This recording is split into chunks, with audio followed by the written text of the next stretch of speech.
네, 우리가 사순절 지내고 있는데요. 사순절에 우리가 무엇보다 먼저 할 일이 있다면 늘 하나님 말씀을 가까이 해야 되겠지요.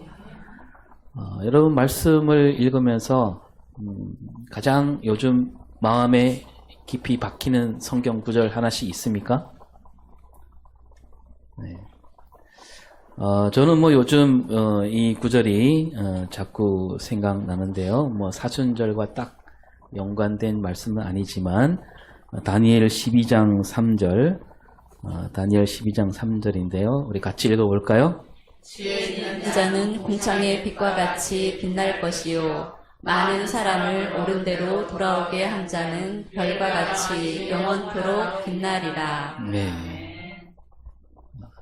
하나님이 우리에게 바라는 게 있다면 우리가 별처럼 빛나는 삶을 살기를 바라십니다. 근데 이 별처럼 빛난다 이 말에 깊은 뜻이 있는데 여러분 별에 대해서 몇 차례 말씀 나눴지만 이 밤하늘에 가장 빛나는 게 빛은 뭘까요? 밤하늘에서 가장 빛이 큰 빛 달이죠. 달이 더 빛나는데 근데 하나님께서는 왜 별처럼 빛나리라 그렇게 말씀하셨을까요? 이 달과 별이 달과 별이 뭐가 다를까? 이 달은 이제 막 차기도 하고 기울기도 하고 그러잖아요. 근데 별은 그렇지 않지요? 그것도 있지만요. 이 달과 별은 처음 생길 때부터 달라요. 다시 말해서 달에서 나오는 빛과 별에서 나오는 빛은 엄청 다르다는 거예요. 하늘과 땅만큼 서로 다릅니다. 언젠가 이것도 말씀드렸지요. 달은 스스로 빛을 내요, 못 내요? 달은 빛을 못 냅니다. 해가 없으면 달은 빛을 낼 수가 없어요. 햇빛을 받아서 빛이 나는 거죠. 그리고 우리가 새벽 동쪽 하늘에 빛나는 샛별, 금성도 마찬가지로 스스로 빛을 내지는 못합니다. 햇빛을 받아서 반짝거리는데, 근데 이 스스로 빛을 내는 별을 가리켜서 그 이름을 뭐라고 한다 그랬죠? 스스로 빛을 내는 별. 항상 빛을 낸다 그래서 항성이에요, 항성. 잘 기억하시고, 그리고 이제 햇빛을 받아서 빛을 내는 별을 가리켜서 행성 이렇게 부르는데, 그래서 제대로 따지면 이 행성은요, 그러니까 수성, 금성, 지구, 화성, 목성 이런 행성은 별이라고 할 수가 없다 그럽니다. 과학자들은 그걸 가리켜서 별이라고 부르지 않아요. 그게 뭐냐면 그냥 우주에 떠돌아다니는 돌덩어리 또는 가스 덩어리가 그겁니다. 달이나 이 샛별 이런 것들은 스스로 빛을 낼 수 없어요. 그래서 조금만 멀리 떨어져 있으면 보이지 않아요. 근데 이 스스로 빛을 내는 이 항성들은 정말 멀리 있어도 보이거든요. 우리 눈에 보이는 별들 있잖아요. 그 별들을 거기까지 가려면 아무리 빠른 우주선으로 간다 해도 얼마나 걸릴까요? 여러분 살아서는 못 갑니다. 아무리 빠른 우주선을 타도 살아서 못 갑니다. 수백 년 걸리고 수천 년이 걸려요. 나중에 예수님이 오셔서 우리가 다시 새로운 몸을 입었을 때나 갈지 모르겠지만 지금 못 갑니다. 그렇다면 이 별들은 어떻게 그렇게 스스로 빛을 낼 수 있을까요? 이 스스로 빛나는 별들을 연구해 보면 어떻게 빛을 내냐 하면 모두 자기 자신을 태우고 있습니다. 자기 스스로가 타고 있는 거예요. 말하자면 그 별 안에서 끊임없이 폭발이 일어납니다. 폭발. 근데 이 폭발은 그냥 폭발이 아니고 여러분 우리 2차 대전에도 있었지만 가장 큰 폭발이 뭐예요? 원자탄이잖아요. 핵폭발. 그러니까 그 별들에게는 지금 핵폭발이 일어나고 있는 겁니다. 그래서 거기서 엄청난 빛이 나오고 뜨거운 열과 에너지가 뿜어 나오고 있는 거예요. 그 우리가 날마다 맞이하는 저 태양도 바로 그런 별 가운데 하나라고 그랬죠. 그래서 이 세상 모든 생명은 그 태양에서 나오는 에너지를 받고 있는 겁니다. 이 우주를 연구하는 과학자들이 오랜 연구 끝에 이제 그런 걸 알아냈는데 이 태양에서 나오는 에너지가 살아갈 힘을 주는구나 이렇게 알아냈다는 겁니다. 그런데 하나님이 주신 우리 성경은 그보다 훨씬 오래전에 그 말씀을 하고 있는 겁니다. 하나님께서 이 땅에 생명을 짓기 전에 가장 먼저 뭘 만드셨어요? 처음에 첫날 빛을 있으라 그랬습니다. 그런 다음에 모든 생명은 하나님이 지으셨다. 이렇게 말씀하고 있는데 그래서 요한일서 1장 5절을 볼까요? 시작. 우리가 그에게서 듣고 너에게 전하는 소식은 이것이니 곧 하나님은 빛이시라 그에게는 어둠이 조금도 없으시다는 것이니라. 예. 성경은 하나님이 뭐라고 말씀하고 있는 거예요? 하나님은 빛이다. 하나님이 빛이니까 빛을 가장 먼저 있게 하신다는 겁니다. 그래서 하나님께서 이 땅에 있는 모든 생명에게 살아갈 힘을 주시는데 그 빛으로서 주시는 거예요. 빛이 없으면 생명이 있을 수가 없다는 겁니다. 그러니까 과학자들이 이제 연구하는 게 성경에 있는 진리를 하나씩 풀어가고 있다라는 그런 말이 되는 거죠. 이 우주에 있는 모든 빛, 태양을 비롯한 모든 빛은 하나님으로부터 나온 것이고 그래서 이 진리를 이렇게 말할 수 있는 거죠. 모든 빛은 하나님 안에서 나왔다. 그래서 하나님이 빛이다. 하나님이 빛이니까 하나님이 보내신 예수님도 뭐예요? 빛으로 오신 겁니다. 그래서 요한복음 8장 12절에서 예수님이 이렇게 말씀하십니다. 나는 세상의 빛이니 나를 따르는 자는 어둠에 다니지 아니하고 생명의 빛을 얻으리라. 예. 예수님이 이 땅에 오실 때 빛으로 오셨다라고 말씀하고 있습니다. 그러면 이 빛은 저 아까 말씀드린 달이나 샛별처럼 햇빛을 받아서 빛나는 그런 빛일까요? 그런 빛이 아니에요. 예수님이 말씀하신 이 빛은 스스로 빛나는 빛이에요. 그 앞에서 말씀드리기를 스스로 빛나는 그 별들은 어떻게 빛을 낸다고 그랬습니까? 그 별 안에서 핵 폭발이 일어난다 그랬지요.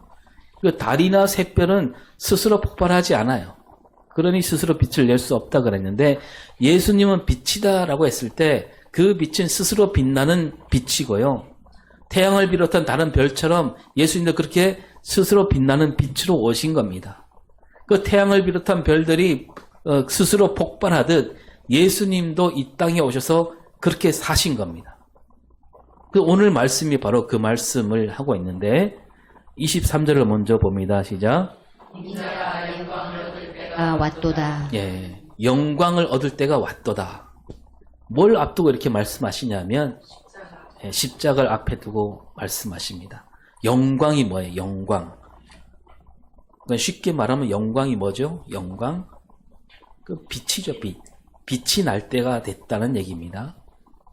근데 사람들은요, 영광 그러면 어떤 영광을 생각하면 어딘가 기대어 빛나는 영광을 생각할 때가 많아요. 그래서 많은, 그렇죠. 부귀와 영화, 많은 돈을 벌었을 때 그 돈을 갖고 나오는 빛. 그 돈으로 영광을 얻으려 하잖아요. 또 높은 자리에 올라가서 높은 자리에서 영광을 얻으려고 합니다. 뭐 국회의원 당선되면 거기서 영광을 얻으려고 하잖아요.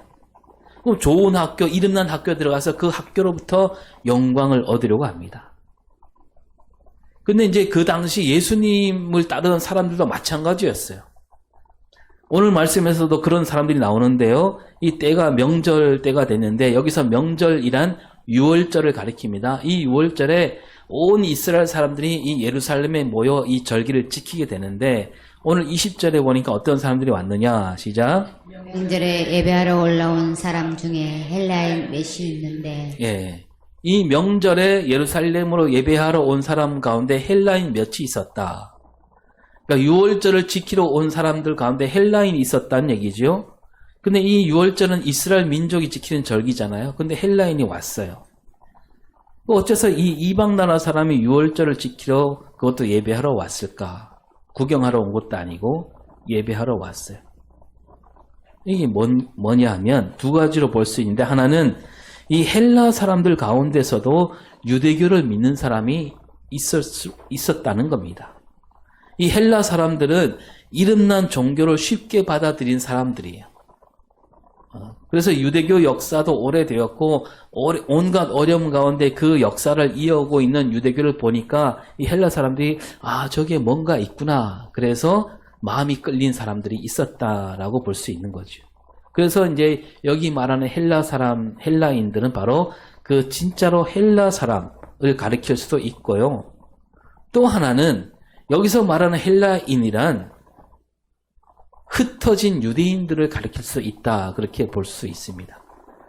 우리가 알다시피 북이스라엘은 아수르에게 무너졌고 남유다는 바벨론에게 무너졌잖아요. 그리고 바벨론에 이어서 바사란 나라가 일어서서 온 세계를 다스렸고, 그러다 보니까 이 유대인들은 여기저기 흩어져 살게 된 겁니다. 우리나라도 보면 그 강대국에 의해서 막 흩어져 살게 되잖아요.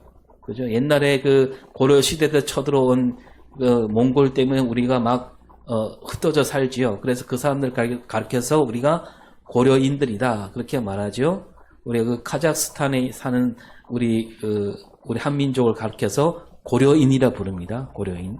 예, 그렇게 부르기도 하고, 조선시대 때 흩어진 사람들은 조선족이라 그러잖아요. 그런 것처럼 이 이스라엘 사람들 여기저기 흩어져 살게 됐는데, 헬라 지방에서도 거기에 유대인들이 있었다. 오랜 세월 거기서 살다 보니까 그 사람들은 헬라 사람이 다 된 거예요. 그래서 그들을 가리켜 헬라인이다 이렇게 불렀다는 거죠. 헬라에 살고 있지만 그 핏줄은 유대인이니까 예루살렘에 온 거예요. 유월절을 맞이해서.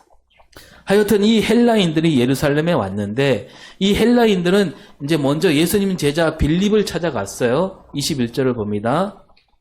그들이 갈릴리 베세다 사람 빌립에게 가서 청하여 이르되 선생이여 우리가 예수를 배우고자 하나이다. 네, 이 헬라인들이 예수님을 만나려고 합니다. 유월절을 지키러 왔는데 예수님을 보려고 한다는 거죠. 그리고 이제 제자들 가운데 빌립을 먼저 찾은 까닭이 있습니다. 왜 빌립을 가장 먼저 찾았느냐? 예수님 제자 가운데 헬라식 이름을 가진 사람이 둘이 있어요. 그 둘이 누구냐면 빌립과 안드레입니다. 그러니까 그 사람들이 좀 더 이렇게 가깝게 느껴졌겠지요. 또 헬라 말을 어느 정도 알고 있지 않았을까. 근데 이 헬라인들이 예수님을 만나는 까닭이 뭐냐? 이들이 이제 멀리서 들은 거죠. 예수라는 분이 메시아로 오셨다라는 얘기를 들었고, 또 예루살렘으로 들어오실 때 많은 사람이 소리치면서 맞이했잖아요. 뭐라고 외치면서? 호산나. 네, 호산나, 호산나. 호산나가 무슨 뜻이에요? 찬송하리로다 하나님을. 네, 우리를 구원하소서. 그 헬라인들은 무엇보다 누구를 잘 아냐 하면 알렉산더 대왕을 잘 알고 있어요. 예수님이 오시기 전 몇 년 전에 알렉산더 대왕이란 대왕이 있었거든요. 헬라를 다스린. 그러니까 로마가 세계를 집어삼키기 전에 헬라 제국이 온 세계를 다스렸는데, 이 헬라 제국을 이끌었던 왕이 바로 알렉산더 대왕이에요. 이 알렉산더 대왕이 온 세계를 그냥 다스렸잖아요. 근데 이 헬라인들이 예수님이 메시아로 오셨다라고 하니까 마치 저 알렉산더 대왕과 같은 그런 분이 아닌가 그렇게 여긴 거예요. 그러니까 보고 싶어 한 거죠. 이 사람들은 그렇게 생각할 수밖에 없습니다. 메시아 그러면 그런 대왕을 생각할 수밖에 없어요. 왜냐하면 예수님을 따르던 제자들조차 메시아 그러면 우리가 오늘 생각하는 메시아가 아니고, 제자들도 어떻게 생각하냐면 온 세상 위에 오셔서 힘으로 다스린 왕, 저 옛날 다윗이 세계를 주름잡았듯이 이 로마를 뒤엎고 새로운 나라를 일으키는 왕, 그런 왕으로 여기고 따라다니고 있는 거죠. 그럴 정도니까 저 멀찍이서 소문을 듣는 헬라인들도 뭐 그렇게 생각할 수밖에 없었고, 그래서 그런 눈으로 예수님을 만나려고 하는 겁니다. 그러면 그들이 그런 생각을 갖고 왔는데 예수님이 아실까요? 모르실까요? 예수님이 다 알고 계십니다. 제자들이 어떤 생각으로 예수님을 따르는지, 또 저 헬라인들이 왜 예수님을 만나려고 하는지 예수님은 잘 알고 계십니다. 그래서 그 예수님이 그 헬라인들을 데리고 와라 이런 말씀도 하지 않으시고 이제 가르치시게 되는데 먼저 하신 말씀이 인자가 영광을 얻을 때가 왔다 라고 하면서 그 영광이 어떤 영광인가 말하자면 헬라인들과 제자들이 생각하는 그 영광 그런 영광과 다르다는 얘기입니다. 그들이 생각하는 영광은 힘으로 얻는 영광이고 황자란 자리가 주는 영광이지요. 근데 예수님이 말씀하신 영광은 다른 겁니다. 어떻게 다르냐? 24절을 보겠습니다. 내가 진실로 진실로 너희에게 노니 한 알의 밀이 땅에 떨어져 죽지 아니하면 한 알 그대로 있고 죽으면 많은 열매를 맺느니라. 예. 영광을 얻을 때다 하시면서 뭘 말씀하냐면 죽음을 말씀하고 있는 거예요. 이 죽음은 곧 닥치게 되는 십자가 고난과 죽음을 가리키죠. 그게 무슨 말이냐면 그 죽음이 십자가 고난과 죽음이 곧 영광이다. 그 얘기를 하고 계시는 거예요. 사람들이 생각하는 영광은 죽음이 없는 영광이죠. 아니 죽음이 있으면 영광이 아니잖아요. 십자가 끌려가는 거, 십자가 달리는 거, 십자가 고난과 영광, 십자가 고난은 영광과 어울리지 않는 거예요. 근데 예수님이 이 자리에서 죽음을 말씀하시는 거죠. 그리고 그냥 죽는 죽음이 아니라 미랄이 땅에 떨어져 죽는 죽음을 말씀하십니다. 그러니까 사람들이 잘 알아듣기 쉽게 말씀하시는 거죠. 그 미랄이 땅에 떨어져 죽는 죽음은 죽음으로 끝나지 않고 앞으로 많은 열매를 맺게 한다. 그 많은 열매가 되면 어떻게 될까요? 그 열매로 사람들이 굶주림을 채울 수 있게 되고 생명을 이어갈 수 있는 거죠. 이 미랄이 죽지 않으면 당장은 영광을 얻을 수 있을지 모릅니다. 사람들이 생각하는 영광은 그거예요. 뭐 어쨌거나 살아 있어야 죽지 않아야 영광을 얻을 수 있다. 그런 영광이죠. 그 미랄 하나 꼭 붙잡고 있으면 잠깐 뭐 배고픔을 속일 수 있겠죠. 그러나 그것뿐이라는 겁니다. 그러니까 마치 사람들이 생각하는 영광은 뭐냐 하면 마치 태양빛을 받아서 반짝거릴 뿐 더 멀리 빛을 내지 못하는 그런 행성과 같은 영광입니다. 여러분 달빛이 다른 많은 별보다 더 빛난다 그랬잖아요. 근데 그 달이 밝은 까닭은 우리 지구와 가까이 있기 때문에 그 밝게 보이는 거예요. 조금만 멀리 가면 달이 보이지 않아요. 조금만 멀리 가면 이 달도 달이 있는지 없는지도 모르고 그냥 저 캄캄한 어둠 속에 우주 안에 묻히게 될 뿐입니다. 그 예수님이 말씀하신 이 미랄, 땅에 떨어져 죽는 미랄은 뭐와 같냐면 마치 스스로 빛나는 별과 같다는 겁니다. 여러분 별이 스스로 빛을 내려면 아까 말씀드린 대로 그 별 안에 끊임없이 그 핵폭발이 일어나야 하듯 이 미랄도 그렇게 죽어야 한다는 겁니다. 그 미랄을 이루고 있는 모든 그 세포들이 다 죽어야 된다는 겁니다. 바벨론 왕이나 알렉산더 대왕이나 로마 황제나 잠깐은 큰 영광을 누리는 듯이 보입니다. 그래서 온 세계에 자기 이름을 알리긴 했습니다. 그러나 그들은 스스로 빛나는 별이 될 수가 없었지요. 오래가지 못하잖아요. 그들은 자기를 죽이지 않았어요. 죽지 않으려고 발버둥 쳤습니다. 그래서 그들은 한 알 그대로 있다가 사라지고 만 거예요. 그러나 예수님이 겪으시는 고난과 죽음은 그냥 죽음으로 끝나지 않는다는 겁니다. 많은 사람을 살리는 죽음이 된다는 거죠.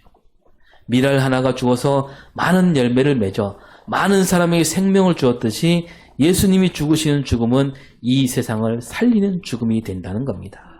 태양에서 나오는 빛과 열이 온 생명을 살리게 했듯이 예수님은 그런 영광, 그런 빛이 되신다는 겁니다.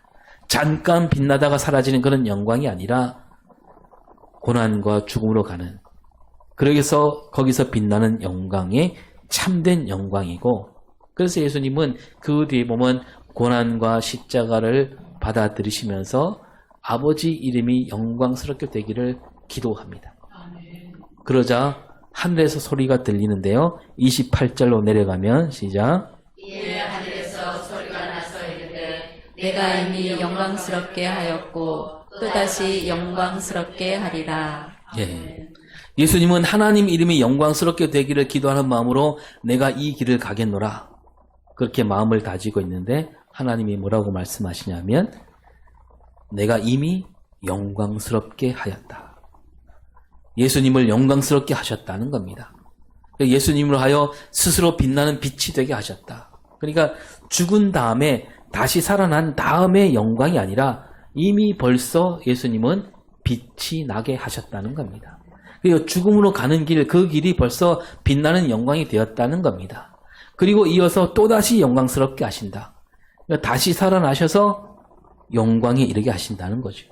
그리고 그 영광을 빛나게 하시고 앞으로도 영원히 빛나게 하신다. 이런 말씀을 들려주고 계시는 거죠.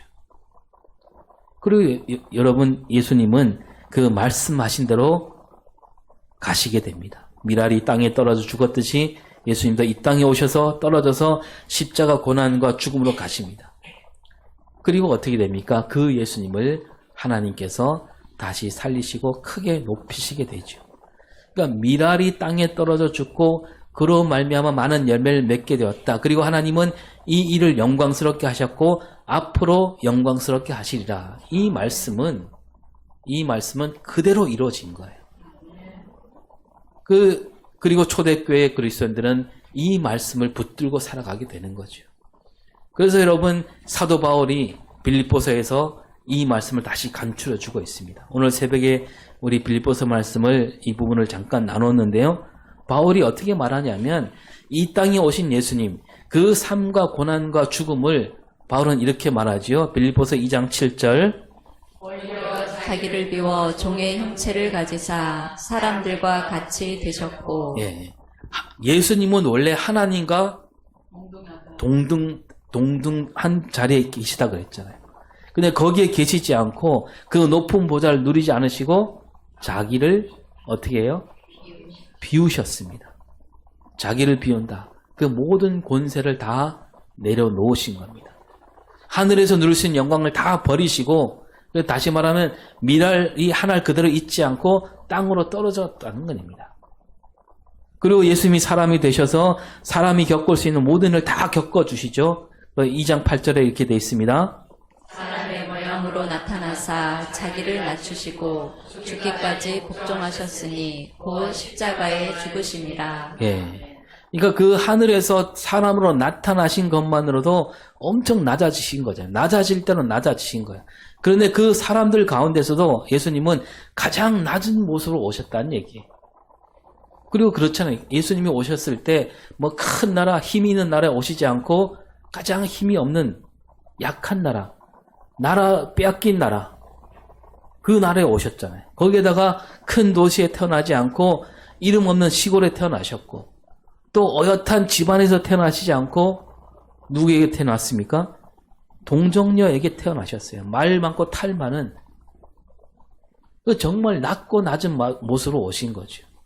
이렇게 낮은 모습으로 오셨는데 거기에다가 그 낮은 채로 사시다가 낮은 사람들과 함께 어울리시다가 가장 끔찍한 십자가에 달리게 됩니다. 죽음 가운데 가장 낮고 가장 거칠고 힘든 죽음, 그 죽음으로 가시는 겁니다. 이 바울이 예수님이 왜 그렇게 사셨는가? 그것은 하나님 뜻을 따른 복종이었다. 하나님 뜻을 따라서 사셨고 하나님 뜻을 따라서 죽으셨다. 사람이 되신 것도 복종이고 낮은 곳으로 오신 것도 복종이고 십자가 죽음도 복종이다. 예수님은 하나부터 열까지 하나님 말씀에 따라 자기를 비우고 말씀에 따라 이 땅에 오셔서 죽으시고 그리고 다시 살아나셨다는 겁니다. 그 예수님이 십자가 죽기까지 하나님 뜻을 따르셨는데 그러면 그것으로 끝나느냐? 그게 아닌 거죠. 그래서 9절에 뭐라고 되어 있습니까? 이러므로 하나님이 그를 지극히 높여 모든 이름 위에 뛰어난 이름을 주사. 예. 가장 낮은 모습으로 오셔서 가장 끔찍한 죽음을 겪으신 그 예수님을 하나님이 지극히 높여주신 거예요. 모든 이름 위에 가장 뛰어난 이름을 주셨다라고 합니다. 이 구절 맨 앞에 이름으로 이렇게 말하잖아요. 이름으로 뭡니까? 예수님께서 가장 낮은 곳으로 오셔서 죽기까지 복종하셨으므로 그런 뜻이죠. 예수님이 끝까지 하나님 뜻을 따르셨기에 하나님은 그 예수님에게 가장 뛰어난 이름을 주셨다. 오직 예수님만이 그 하나님 뜻을 그대로 이뤄냈기 때문에 하나님이 이런 이름을 주셨다는 겁니다. 그게 뭐냐면 가장 낮은 곳으로 가는 것이 곧 가장 뛰어난 이름을 얻게 되는 길이라는 것을 우리에게 보여주신 거죠. 그리고 여러분 여기서 보면 예수님이 죽음에서 다시 살아나신 이를 가리켜서 뛰어난 이름을 주셨다 이렇게 말하지 않고 뭐라고 하냐면 십자가의 죽으심으로 지극히 높으셨다 그럽니다. 그러니까 십자가 죽음이 곧 지극히 높아지는 일이라는 겁니다. 십자가 죽음 없이는 지극히 높은 이름을 얻을 수 없다는 얘기가 되는 거죠. 예수님이 십자가 죽으신 것이 뭐 어떤 다른 뜻이 있는 게 아니라는 겁니다. 사흘 만에 다시 살아나시려고 부활이란 영광을 얻으려고 죽으신 것이 아니라 예수님은 그저 한없이 낮아지셨다. 예수님 말씀에 따르면 섬김을 받으려고 오신 것이 아니라 높아지려고 오신 것이 아니라 예수님은 그저 섬기려고 오신 거예요. 죽으시려고 이 땅에 오신 겁니다. 그래서 예수님이 십자가에 달리셔서 뭐라고 말씀하시냐면 달리신 채로 마지막에 다 이루었다 그래 말씀하십니다. 우리 상식으로는 어때요, 여러분? 상식으로는 죽은 다음에 다시 살아나신 다음에 무덤에서 딱 나오신 다음에 다 이루었다 해야 맞는 거 아니겠어요? 그런데 예수님 그렇게 말씀하지 않고 십자가 위에서 다 이루었다라고 말씀하시는 거예요. 십자가 죽음이 곧 영광이라는 얘기입니다. 바울은 이 빌보서를 쓰면서 이 초대교회 그리스도인들이 더 낮은 자리에서 더 많이 섬기기를 바란다. 예수님과 같은 길로 가기를 바라고 있는 거죠.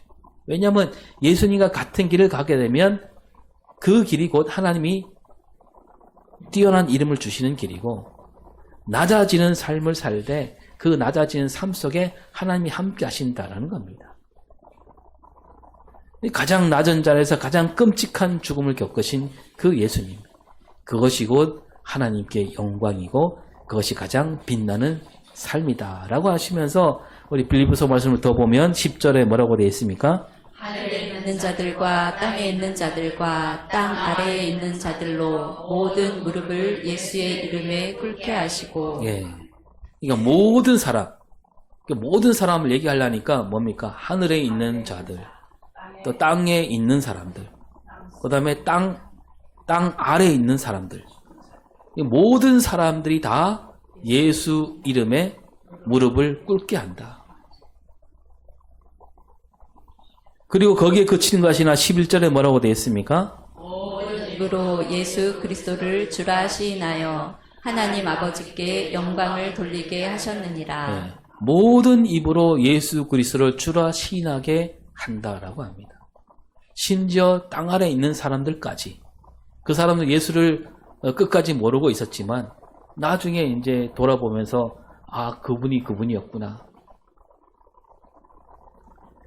그러면서 하나님 아버지께 영광을 돌리게 한다라고 합니다. 그러니까 예수님이 죽으신 그 고난과 죽음은 이렇게 그 옛날부터 살았던 사람들, 앞으로 살게 될 사람들, 이 세상 모든 사람에게 빛나는 그런 영광에 이르게 되는 죽음이었다는 겁니다. 이렇게 예수님이 겪으신 고난과 죽음은 많은 사람을 세상 모든 사람을 살리는 죽음이었습니다. 그러니까 스스로 핵폭발을 일으켜서 이 땅에 있는 모든 생명에게 살아갈 힘을 주는 저 태양처럼 그런 죽음이라는 겁니다. 그 태양이 날마다 끊임없이 폭발하고 있지만 그 폭발로 스스로 빛을 내고 그 빛으로 많은 생명을 살리게 하는 거죠. 마찬가지로 예수님이 저 높은 자리에서 낮은 자리에 오셨고 그 고난과 죽음이란 길로 가심으로 예수님은 온 세상을 비추는 빛이 되셨고 온 땅에 생명을 주는 꺼지지 않는 빛이 되셨다는 겁니다. 우리는 그 빛이신 예수님을 믿는 사람들이에요. 여러분 어떤 사람들은 우리는 그래도 예수님은 예수님이고 우리는 우리니까 예수 믿는 사람을 가리켜 마치 아까 말씀드린 대로 우리가 빛이긴 한데 저 달이나 샛별처럼 그런 빛이다. 하나님이 태양이고 우리는 그 빛을 받아서 세상을 비추는 빛으로 살아야 한다. 그렇게 생각하기 쉽잖아요. 그러나 그렇지 않아요. 예수를 믿게 되는 사람, 예수를 믿는다 이 말은 우리도 예수님처럼 영원히 빛나는 빛으로 살게 된다는 뜻과 같은 겁니다. 여러분 우리도 다 스스로 빛나는 빛으로 사는 사람들이에요. 그래서 예수님이 우리에게 뭐라고 말씀하시냐면 마태복음 5장 14절에 너희는 세상의 빛이라. 너희는 세상의 빛이다 그래요. 빛처럼 살아라가 아니에요. 너희는 빛이다.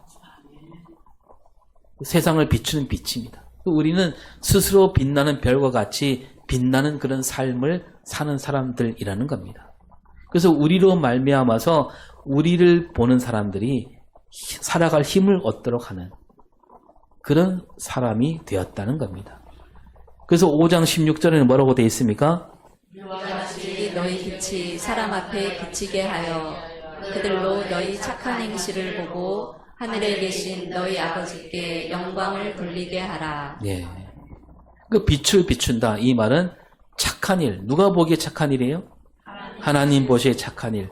우리가 그렇게 바르게 살아갈 때 사람들은 우리를 보고 하나님께 영광을 돌리게 된다는 겁니다. 본이 되는 삶, 본보게 되는 삶을 살아가야 된다. 우리 그리스도로 말미암아서 많은 사람이 용기를 얻기도 하고 소망을 얻게 되는 우리 죽촌교회가 여기 있음으로 인해서 우리 죽촌마을에 사는 사람들이 예수를 믿건 안 믿건 우리를 바라보면서 살아갈 힘을 얻게 하는 것. 그게 우리가 할 일이라는 겁니다. 우리가 예수를 믿을 때 하나님은 우리를 이렇게 영광스럽게 해주셨습니다. 스스로 빛나는 별로 만들어 주셨습니다. 날마다 땅에 떨어져 죽는 그런 미랄로 사는 여러분이 될 수 있기를 바랍니다. 우리는 죽어도 죽지 않아요. 날마다 끊임없이 나를 깨고 부수는 그런 삶을 살 수 있기를 바랍니다. 그렇게 함으로 스스로 빛을 내게 되고 많은 사람에게 생명과 소망을 안겨주는 참된 그리스도로 살아가는 저와 여러분이 될 수 있기를 바랍니다. 기도하겠습니다. 하나님, 주님께서 말씀하신 것처럼 저 땅에 떨어 죽는 미랄처럼 우리도 많은 사람을 살리는 삶을 살게 하여 주시옵소서. 우리가 먼저 많은 사람에게 빛을 비추는 삶을 살게 하여 주시옵시고 이로써 많은 사람을 옳은 대로 돌아오게 하는 참된 빛으로 나아가는 저희가 되게 하시고 그런 삶을 다짐하면서 주님께서 걸어가신 그 십자가 길을 우리 마음에 깊이 새기는 이 사순절 기간이 되게 하여 주시옵소서. 감사드리며 예수님 이름으로 기도합니다. 아멘.